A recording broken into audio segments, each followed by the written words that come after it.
Olha, quem conhece a fundo a obra It de Stephen King sabe, né? A história sempre foi muito mais do que só um palhaço assustador. E agora com a série Bem-vindos a Derry, a gente tem a chance de investigar de perto justamente aquela escuridão bem humana que abre a porta para o mal sobrenatural tomar conta.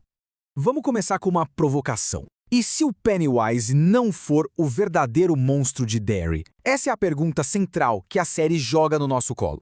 É um convite para a gente olhar além da criatura e encontrar um tipo de horror talvez até mais perturbador. Sabe, aquele que está escondido bem na nossa frente.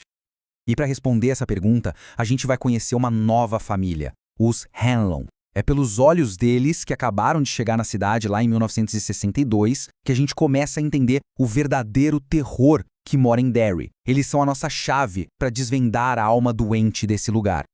Então a ideia principal é essa aqui, ó. Derry não está lutando contra um, mas contra dois males que andam de mãos dadas. De um lado, claro, tem o Pennywise, essa entidade cósmica que se alimenta de medo. Mas do outro, tem um horror sistêmico, bem humano. A cultura de racismo, de indiferença, de escolher não ver, que cria um ambiente perfeito para a criatura caçar. Para a gente entender isso na prática, vamos começar com o Major Leroy Hanlon.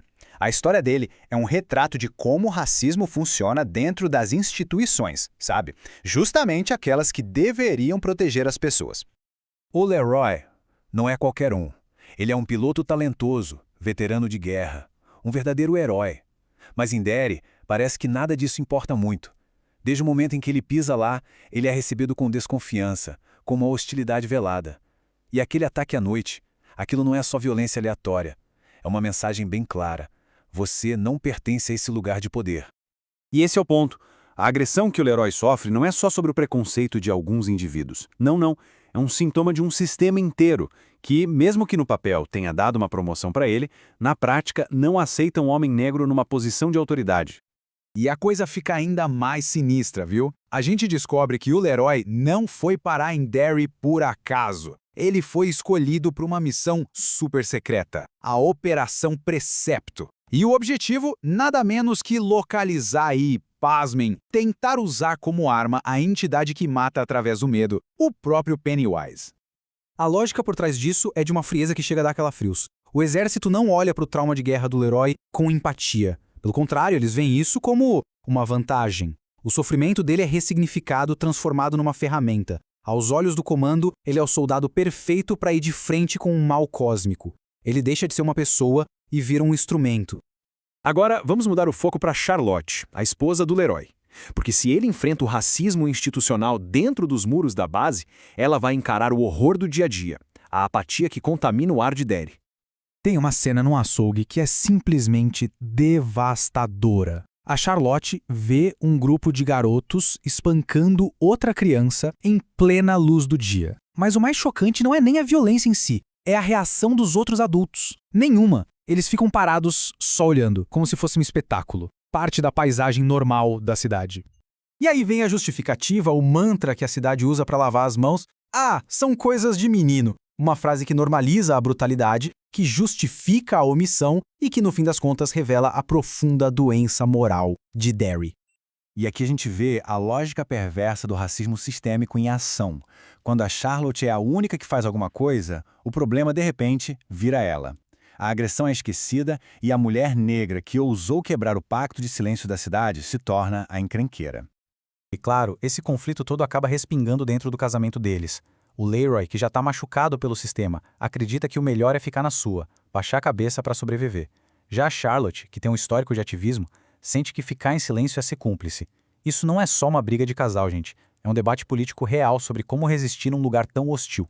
E bem no meio desse fogo cruzado está o filho deles, o Will. Ele é a próxima geração, que infelizmente vai herdar não só um, mas os dois monstros de Derry. A gente pode pensar assim: se Derry já é um lugar perigosíssimo para qualquer criança, para o Will o risco é dobrado. Ele é alvo tanto da criatura sobrenatural quanto do preconceito humano que envenena cada esquina da cidade.